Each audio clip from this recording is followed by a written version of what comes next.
Elke keer die Wolris in het centrum van Frenscher komt, herkent het markante gebouw van de Kleienburg-school. Maar het 74 jaar oude gebouw is heegnedig gewoon een opknapbeurt. De cv moet vervangen worden en het dak is er min aan.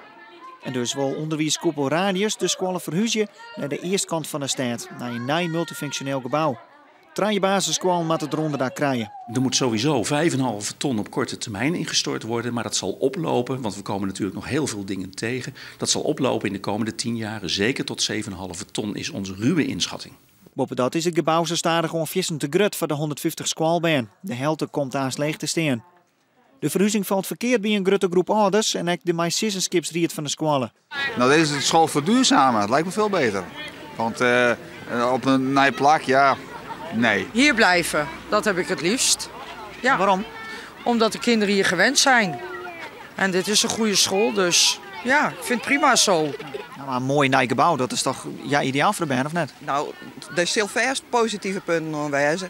Maar de sfeer in deze scholen en de leerkrachten en alles mooi en hoor. Het is dwang besluiten om weer de baan op scholen te doen. Maar wat zegt een gebouw over de identiteit? Het heeft een bepaalde sfeer die het uitademt. En ja, wij zijn eigenlijk hiervan vol. Er is een enorme band, vooral met het gebouw. En wij proberen toch de ouders ook helder te maken dat vooral het onderwijs in het gebouw en de mensen die het onderwijs geven eigenlijk van het grootste belang zijn. Het gebouw moet faciliterend zijn aan het concept wat de Kleienburg wil geven. De gemeente Frenscher deels type het plan van Radius. En omdat het nieuwe gebouw rond de jouwt onder de christelijke basisschool de korendrager die het nodig in het centrum zit. In kwarten zal het plan besprutsen weer in de gemeente hier.